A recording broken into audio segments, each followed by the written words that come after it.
Welcome back everybody, and in this video I'm going to show you the correct way how to level your kick and your sub bass.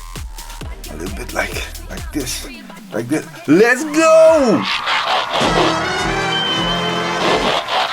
So here we are in the sequencer again, and this is the song we're going to edit. It's a bootleg from the song Shake It to the Max. You know which song this is. Roll the tape, man, roll the tape.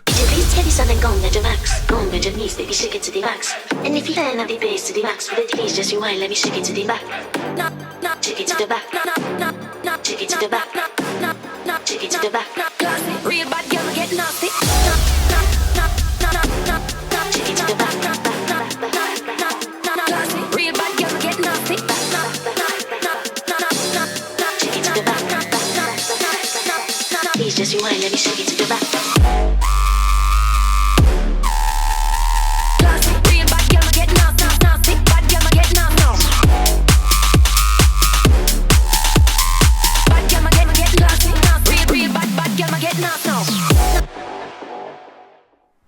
Okay, the first thing I'm going to do now is I'm going to solo the kick. Then, using the equalizer from the Master Boss channel, I want to see what the highest value of that kick is. And in this case, it's around the -5, -6 decibels. If your equalizer has a freezing function, use it, because it will give you a more accurate reading. Just look at my kick. So now let's solo the sub bass and see what the highest level of the sub bass is.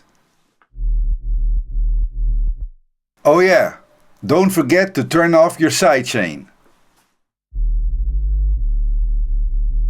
So as you can see, the maximum volume of the sub is about 2 to 3 decibels lower than the maximum value of the sub from the kick, and that's a good thing. So what you want is that both subs are about at the same level, but the sub from the kick a little bit higher. And like that, I always have the correct ratio. But you have to keep in mind, if you add plugins after you leveled, chances are that the ratio has changed. So before you start exporting, check your levels again to make sure that the ratio is still correct. So that's it. The sub of the kick and the sub bass a couple of decibels lower. Like that, I always get a consistent mix. See you in the next one. Peace out!